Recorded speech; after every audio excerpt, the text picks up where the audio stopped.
जितने sanctions Iran, north Korea, Syria, बाकी countries, Venezuela को भी आप ले लीजिए, इन सब कंट्रीज को मिलाकर जितने सैंक्शंस नहीं लगाए गए, रशिया पे इनसे भी ज्यादा सैंक्शंस लगे हैं। टोटल 15-16 हजार के आसपास सैंक्शन है रशिया पर। मोदी भाई पुतिन के गले मिल रहे थे ना, तो मुझे तो भाई यही ख्याल आ रहा था कि भाई बेचारा अमेरिका का क्या होगा, वेस्टर्न का क्या। हाँ बेचारा ही है, अभी तो बेचारा ही देखना वो बाहर कैसे मार के करेगा। नमस्कार दोस्तों, लॉजिक डायरेक्ट चैनल के एक और वीडियो में आप सभी का स्वागत है। तो दोस्तों आज हम जो वीडियो देखने वाले हैं वो है प्रशांत धवन की। और भाई जो पीएम मोदी रसिया विजिट किए हैं तो उसमें इसी रिलेटेड इस टॉपिक पे बात किया गया है कि भाई रसिया में जो है पीएम नरेंद्र मोदी का जो है ग्रैंड वेलकम देख के और उसके बाद पुतिन और मोदी की जो वीडियो वायरल हो रही है उससे भाई अमेरिका इतना नाराज क्यों, और अमेरिका क्यों नाराज है, किस कारण से नाराज है, उसका रीजन क्या है। क्योंकि आप लोगों को पता है ब्रिक्स का जो समिट होने वाला था रसिया में, वो अभी मतलब चल रहा था, तो उसी से रिलेटेड ये न्यूज है। और प्रशांत धवन कैसे डिस्क्राइब करते हैं आप लोगों को पता है। तो चलिए शुरू करते हैं वीडियो। और वीडियो शुरू करने से पहले चैनल को सब्सक्राइब नहीं किया तो कर लेना और बेल आइकन प्रेस कर देना ताकि मेरी वीडियो आप लोगों को मिलती रहे। तो करते हैं वीडियो स्टार्ट और मिलते हैं वीडियो के एंड में। नमस्कार, वेलकम टू स्टडी IQ। मैं हूं प्रशांत धवन। नाउ आपको याद होगा आज से कुछ महीने पहले पीएम मोदी गए थे रशिया में। पीएम मोदी को रशिया में जो हाईएस्ट सिविलियन ऑनर है ये भी दिया गया था और यूएस उसके बाद बहुत गुस्सा हुआ था, बहुत आलोचना करी थी यूएस मीडिया ने पीएम मोदी की रशिया विजिट को लेकर। अब हम देख रहे हैं कि पीएम मोदी फिर से ब्रिक्स समिट को अटेंड करने के लिए गए हैं रशिया और इनका भव्य वेलकम किया गया है इन रशियन फेडरेशन। इधर आप देख पाओगे पीएम मोदी ने रशिया में खड़े होकर अभी के लिए सबसे इंपॉर्टेंट स्टेटमेंट जो दी है वो ये है कि we want peace in Ukraine. India help करने को तैयार है, जो भी होगा, जो भी इंडिया से एक डिमांड किया जाएगा कि आप यहां पर कंट्रीब्यूट करिए ताकि शांति समझौता हो जाए, युद्ध रुक जाए, इंडिया ये करने को तैयार है। और साथ ही साथ देखिए एक वीडियो काफी वायरल हुई है जहां पर व्लादिमीर पुतिन और पीएम मोदी आपस में बात कर रहे थे और पुतिन ने एक जोक के तौर पे ये कहा कि मुझे लगा आप रशियन समझ गए, मैं रशियन में बात कर रहा था, मुझे लग रहा था कि पीएम मोदी रशियन समझने लग गए क्योंकि दोनों कंट्रीज के रिलेशन इतने अच्छे हैं, हमें ट्रांसलेशन की भी आवश्यकता नहीं है। ऑफ कोर्स ये जोक था, बट ये जो वीडियो है ये काफी वायरल हुई थी। ये जो वीडियो है मैं चाहता हूँ ये आप देखें।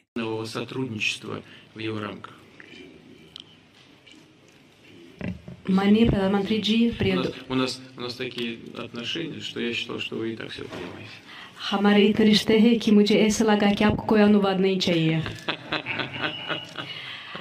ना ये वीडियो रीजन है कि मैं काफी बार कह चुका हूं कि व्लादिमीर पुतिन शायद दुनिया के आज के समय जो बिल्कुल टॉप मोस्ट इंटेलिजेंट लीडर्स की अगर हम बात करें ना, उनमें इनका नाम आता है। डेफिनेटली फर्स्ट सेकंड में आप इनको रख सकते हैं। रीजन ये है कि देखिए पुतिन का मेन यहाँ पर एजेंडा क्या है, पुतिन क्या अकॉम्प्लिश करना चाहते हैं इस बार के ब्रिक्स समिट से। देखिए पुतिन का मेन एजेंडा है कि दुनिया को ये मैसेज सेंड करे कि रशिया पर दुनिया भर के सैंक्शंस लगाए गए। जितने sanctions Iran, north Korea, Syria, बाकी कंट्रीज, वेनेजुएला को भी आप ले लीजिए, इन सब कंट्रीज को मिलाकर जितने सैंक्शंस नहीं लगाए गए, रशिया पे इनसे भी ज्यादा सैंक्शंस लगे हैं। टोटल 15-16 हजार के आसपास सैंक्शन है रशिया पर। रशिया को इंटरनेशनल पेमेंट सिस्टम स्विफ्ट से कट कर दिया गया है। जो फॉरेन कंपनीज हैं जैसे कि मैकडॉनल्ड्स, टोयोटा, जो भी वेस्टर्न कंट्रीज या फिर प्रो यूएस कंट्रीज की जो कंपनीज हैं, सबने रशिया छोड़ दिया है। तब भी रशिया अकेला नहीं है। और व्लादिमीर पुतिन ने ये जो वीडियो है ना, इसमें एक दुनिया को मैसेज यही भेजा है कि इंडिया के साथ देखिए हमारे रिलेशंस इतने अच्छे हैं कि एक बार को मैंने अज्यूम कर लिया कि दोस्ती में शायद अब पीएम मोदी भी समझ जाते हैं कि मैं क्या कह रहा हूं, चाहे एग्जैक्टली उनको रशियन ना भी आती हो। और अगर यहाँ पे आपका क्वेश्चन ये है कि वेस्टर्न मीडिया ये सारी बातें कैच कर लेता होगा, मैं आपको बता रहा हूं एक एक सेकंड को एनालाइज किया जा रहा है। पीएम मोदी कैसे गले मिल रहे हैं व्लादिमीर पुतिन से, व्लादिमीर पुतिन क्या बोल रहे हैं, उनके क्या विचार हैं। आप यही से देख लीजिए, बीबीसी ने ना कुछ ही घंटों पहले ये आर्टिकल पब्लिश किया जहां पर ये लिखा है कि पुतिन अपने मित्र मुल्क कंट्रीज को इकट्ठा कर रहे हैं वेस्ट को ये दिखाने के लिए कि तुम्हारा प्रेशर काम नहीं कर रहा। और नीचे आप आर्टिकल की लैंग्वेज पढ़ोगे ना, इमेजिन करिए आप व्लादिमीर पुतिन है, इमेजिन नहीं कर पा रहा मैं, मगर ये कह रहे हैं कि आप करिए।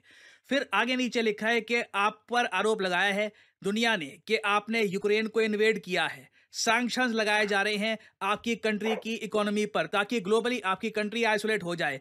आप पर एक अरेस्ट वारंट इशू कर रखा है इंटरनेशनल क्रिमिनल कोर्ट ने, इस वजह से आप कई कंट्रीज को विजिट नहीं कर सकते।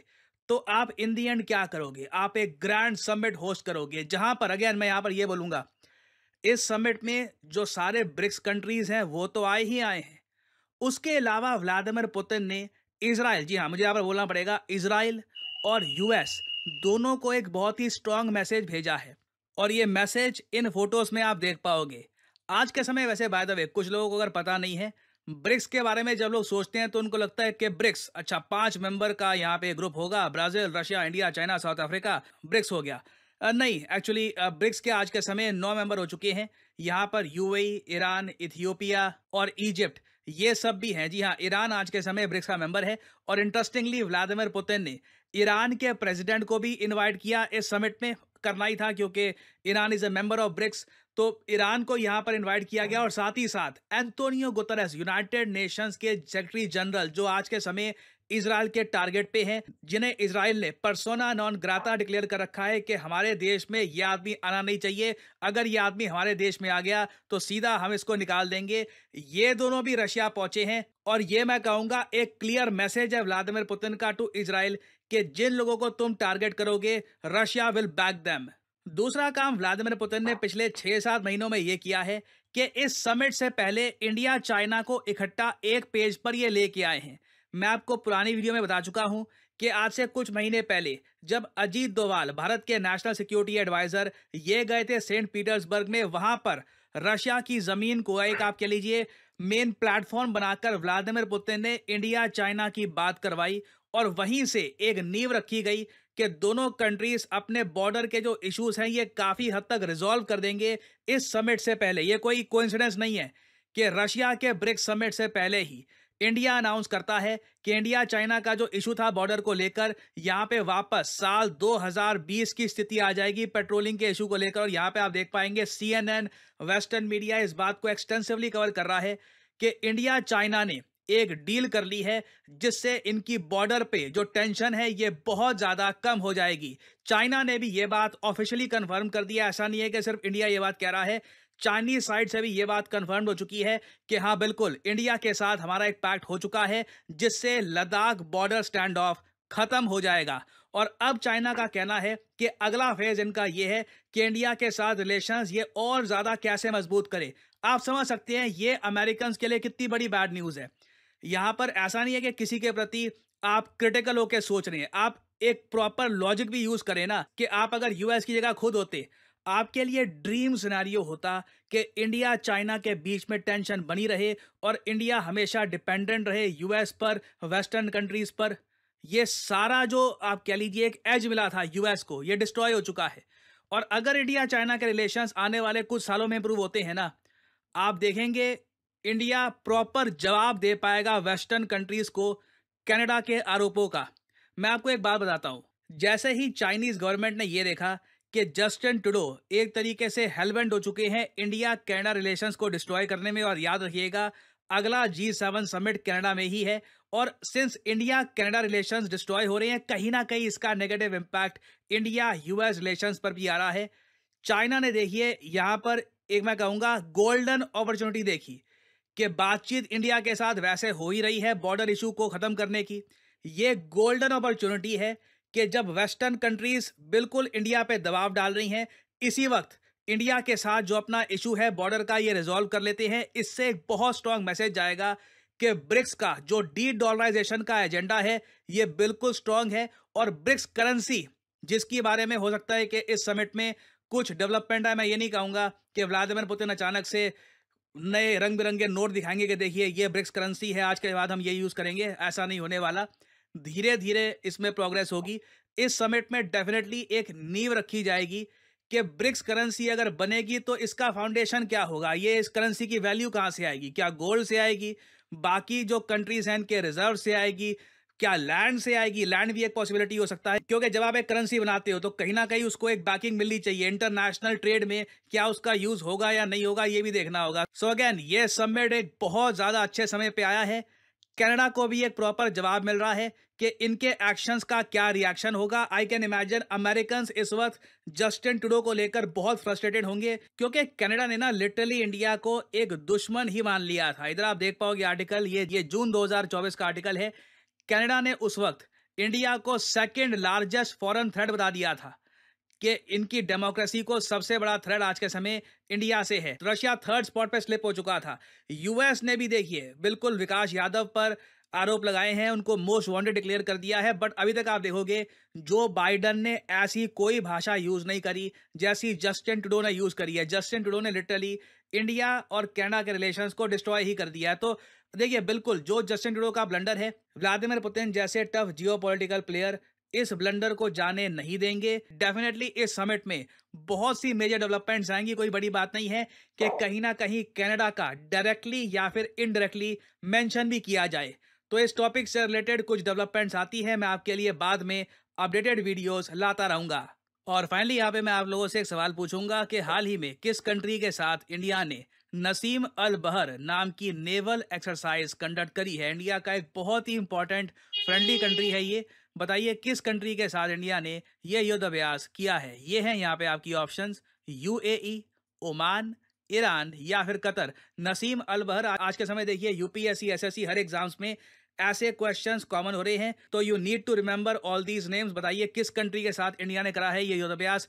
जो लोग देंगे सही आंसर उनकी कमेंट को मैं हार्ट दे दूंगा ताकि बाकी लोग समझ पाएं कि सही आंसर क्या है। और आप लोगों के लिए एक बहुत ही इंपॉर्टेंट जानकारी, फेस्टिव सीजन स्टार्ट हो चुका है और आप लोगों के और इंडिया के हालात जो है वो पिछले कुछ अर्से से आपको जो है ना वो ख़राब से ख़राब होते हुए जो है वो नज़र आए हैं। लेकिन ऑन दी अदर साइड देखा जाए ना तो चाइना और जो रशिया हैं उन्होंने इसको एक अपॉर्चुनिटी की तरह जो है वो सही ग्रैब किया है। क्योंकि अगर देखा जाए तो भाई आज के टाइम में जो है ना जो रशिया है ख़ास तौर पर आपको सैंक्शन की वजह से काफ़ी ज़्यादा जो है वो अकेला जो है वो नज़र आता है। नो डाउट भाई कुछ कंट्रीज़ हैं जैसे ईरान की बात की जाए या नॉर्थ कोरिया की बात की जाए तो वो रशिया का जो है वो साथ देते हैं। उसकी रीज़न भी यही है कि भाई उन पर भी काफ़ी ज़्यादा सैंक्शन जो है वो लगे हुए हैं। लेकिन इतने ज़्यादा सैंक्शन लगे होने के बावजूद आप जो है देख लेंगे भी ब्रिक्स समिट जो है वहाँ पर होस्ट किया जा रहा है। तो वाकई में एक तरह की ये चीज़ जो है वो दिखा देगी कि भाई वेस्ट का बेशक जितना मर्जी प्रेशर है, लेकिन अगर आपके पास जो आपका main head of the state जो है वो समझदार है या आप कह लें मेंटली स्ट्रॉन्ग है ना, वो उस प्रेशर को भाई झेल जाएगा। बेशक हो प्रेशर बहुत ज़्यादा हो, लेकिन दुनिया को ये भाई दिखाना कि भाई आपने बहुत ज़्यादा सैंक्शन लगाए उसके बावजूद हमने जो है वो ब्रिक्स समिट होस्ट कर लिया है। तो भाई ये जो है ना मैं कहूँगा एक जियो पॉलिटिकली बहुत बड़ी अचीवमेंट है। मैं जब वीडियोस देख रहा था ना, आज काफ़ी वीडियोस देखी हैं, जब पीएम मोदी भाई पुतिन के गले मिल रहे थे ना, तो मुझे तो भाई यही ख्याल आ रहा था कि भाई बेचारा अमेरिका का क्या होगा, वेस्टर्न का क्या। हाँ बेचारा ही है, अभी तो बेचारा ही हो। देखना वो वार कैसे मार के करेगा, वार करे या ना करे, लेकिन भाई साहब उसके दिल पे इधर दिल पे वार और जैसे तो तैसा यूसुफ भाई अगर ये ब्रिक्स कामयाब होती है भी नहीं होने वाला है यार। ये ना नहीं, मोदी जी ने ऐलान कर दिया कि हमने रिलेशन अमेरिका के साथ खत्म नहीं जब वहां जाते तो उनके लिए नहीं मिलते यार। जो ये चीज है ना भाई, ये जो मैसेज उन्होंने रशिया की धरती से दिया है ना जंग बंदी के लिए, भाई साहब जो कुछ हम हमारे करेंगे, ये अच्छी बात है। इससे बढ़कर मैं कहता हूँ और मैसेज जहान में कोई नहीं। ये भी मैसेज बढ़िया था, ये बहुत बढ़िया। लेकिन भाई अगर जिस तरह अमेरिका, मैं ना कल कमेंट पढ़ रहा था कि कुछ भाई देख रहे थे कि चाइना पे हमें भरोसा नहीं, तो भाई साहब अमेरिका भी भरोसे लायक बिल्कुल नहीं है। वो उससे चाइना पर भरोसा किया जा सकता है, लेकिन अमेरिका चाइना तो जंग करता है ना, तो अमेरिका ऐसी आग लगाता है कि वो बुझाए से भी नहीं बुझती। कोई शक नहीं। बांग्लादेश की हालत देख लो क्या की है। बांग्लादेश को छोड़ के पूरी दुनिया की हालत देख लो, उसने पूरी दुनिया में। बिल्कुल ही अगर बात की जाए इंडिया और रशिया की, तो बहुत ही अच्छे ताल्लुकात जो इंडिया के और रशिया के हो रहे हैं, और उम्मीद करते हैं कि रशिया के साथ आने वाले टाइम में मजीद इसी तरह से प्यार और मोहब्बत के ताल्लुकात और नए मुआहिदात जो हैं वो इंडिया को आगे लेके जाने में, इंडिया को और ज्यादा मजीद तरक्की देने में बहुत काम आएंगे। अभी अगर दोस्ती की बात की जाए तो दोस्ती इस लेवल पर पहुंच गई है कि जो रशियन पुतिन है वो ये कह रही हैं कि मोदी साहब के साथ वो वैसे वार्तालाप कर रहे थे, तो बातें करते करते उन्होंने ये कहा कि रशियन में कुछ बात की उन्होंने, तो ये कहा कि मुझे लग रहा है कि हमारी दोस्ती इतनी मजबूत हो चुकी है कि आपको रशियन समझ आने लगी है और हमें ट्रांसलेट करने की जरूरत ही नहीं रही। तो मोदी साहब थोड़ा सरप्राइज थे कि ये क्या कह रहे हैं। ट्रांसलेटर जो बैठी थी साथ, उन्होंने ट्रांसलेट करके बताया कि प्यूटन साहब जो हैं वो ये कह रहे हैं। तो फिर मोदी साहब जो हैं वो आगे से मुस्कुराए कि हाँ वाकई ये बात सही है कि दोस्ती जो है वो काफी ज्यादा एक ना मजबूती पकड़ती जा रही है और पहले से और ज्यादा गहरी होती चली जा रही है। अगर 100% पुतिन जो है दुनिया के माने लीडर हैं और इनका वाकई एक इनकी जो डिप्लोमेसी है, इनका जो एग्रेशन है, इन्होंने किस यूक्रेन के साथ जब वॉर हुई थी, छोटा सा कंट्री है यूक्रेन, रशिया बहुत बड़ी ताकत है, लेकिन यूक्रेन को टोटल सपोर्ट यूएस से थोड़ा सा प्रेशर में आएगा। अच्छा, रशिया की मुझे बहुत अच्छी बात ये लगी कि रशिया पे सैंक्शंस लगे, रशिया पे बिल्ला बेतहाशा मतलब एक होता है ना प्रेशर डालने की कोशिश की गई है, बहुत कुछ रोका, बहुत कुछ किया, ठीक है, इंटरनेशनल लेवल पे भी बहुत कुछ हुआ, लेकिन रशिया झुका तू नहीं हुआ, रशिया बिल्कुल भी नहीं टूटा, रशिया बिल्कुल भी उसने घुटने नहीं टेके, उसने सब सहा। तो ये बहुत बड़ी चीज़ है। और अब जो ब्रिक्स हो रहा है, अब एक तो मुझे बहुत अच्छा लगा कि ब्रिक्स के हवाले से मुझे काफ़ी इन्फॉर्मेशन मिली, काफ़ी नॉलेज एक्सप्लेन कर दी कि किस तरीके से इस वक्त जो है वो वहाँ पर नरेंद्र मोदी जी और पुतिन और साथ में चाइना को भी वो घेरे में ले रहे हैं, चाइना को भी वो समझा बुझा रहे हैं कि भाई अब जो है वो हमें सही वक्त है हमारे पास कि वेस्ट को कैसे जवाब देना है, और उसकी प्लानिंग चल रही है। और प्लानिंग के अंदर बहुत सारी अहम आपको डेवलपमेंट आने वाले 1-2 दिन के अंदर देखने को मिलेगी। और जो एक फटी पड़ी है, एक जली पड़ी है, एक कटी पड़ी है, उसमें और इजाफा होने वाला है। आप उसका रिएक्शन देखिएगा कि अमेरिका की तरफ से जो स्टेटमेंट आएगी वो कितनी ही उसके अंदर एक जलन की बू आएगी। तो ये थी गाइस आज की वीडियो, और वीडियो आप लोगों ने देखा तो भाई ये जो इसमें प्रशांत धवन सर ने समझाया है, और जो ये अगर ये ब्लॉग बनता है जैसे रसिया, चाइना और इंडिया का, और साथ में ईरान है इंक्लूडेड है, तो अगर ये ब्लॉग अगर बनता है एशिया का, तो आप लोगों को पता है जैसे कि रूस जो है वो दोनों मतलब आधा यूरोप में है, कुछ एशिया में भी है, तो उसे यूरेशिया भी बोलते हैं। तो इस करके, और अच्छा पुतिन के पास जो है कोई ऑप्शन नहीं है, वेस्टर्न कंट्रीज वैसे कट ऑफ है यूक्रेन युद्ध से, और बाकी कोई ऐसा देश है नहीं जो इतने मतलब बड़े लेवल का हो या इतना इकोनॉमी में थोड़ा स्ट्रांग हो। तो जैसे चाइना है, इंडिया है, बैकएंड पे रसिया की बहुत सपोर्ट कर रहे हैं, जैसे उनसे मतलब कि बहुत सारी चीजें परचेज करके उनको इकोनॉमिकली मतलब हेल्प कर रहे हैं, और ये बात वेस्टर्न मीडिया ने बोली भी थी। लेकिन इंडिया या चाइना को कोई फर्क नहीं पड़ रहा है इससे, और वो बैकएंड रसिया को काफी ज्यादा मतलब पैसों की मदद ऐसे ही की जा रही है, डायरेक्ट पैसा नहीं देते।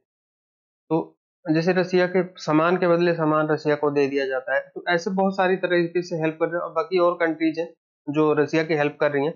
और इस बात से तो अमेरिका भाई चिढ़ता है और चिढ़ेगा ही, क्योंकि आप लोगों को पता है पिछली विजिट में जब रूस गए थे मोदी, तब भी बड़ा वेस्टर्न मीडिया में क्रिटिसाइज किया गया था, फिर बाद में मोदी यूक्रेन भी गए थे, और इस बार भी, तो इस बार तो ब्रिक्स हो रहा है, तो इसमें जो सबसे अच्छी डेवलपमेंट हुई है वो ये कि चाइना और इंडिया का जो बॉर्डर इशू था वो डिस्कस हो चुका है, और उसमें काफी ज्यादा वो हेल्प क्या है, वो नॉर्मलाइज कर दिया गया है। तो इससे जो है वेस्टर्न कंट्रीज को ज्यादा अच्छा नहीं लगेगा कि इंडिया और चाइना का अगर आपस में वो हो जाता है, और रसिया है ही साथ में, तो भाई वैसे भी अगर ये ब्लॉक स्ट्रांग हो जाता है तो दुनिया में किसी भी रीजन के लिए अच्छा नहीं है, वो तो अपने लिए थ्रेट ही समझेंगे, क्योंकि ये मतलब आबादी के लिहाज से वैसे भी भाई ये बहुत स्ट्रांग कंट्रीज हैं, फिर उसमें अमेरिका का एलाई वगैरह कहीं काम नहीं आएगा। और इनके साथ जो छोटी छोटी कंट्रीज है जैसे कि ईरान है, और बहुत सारी ऐसी कंट्रीज हैं जो कि रसिया, इंडिया या चाइना के साथ कनेक्टेड है। तो मतलब जैसे कहते हैं दुनिया वेस्टर्न ब्लॉक और एक तरह से एशियन ब्लॉक भाई पार्ट बढ़ जाएगा, लेकिन जो स्ट्रांग होगा वो एशियन ब्लॉक ही होगा, जिसमें रसिया, चाइना और इंडिया रहे।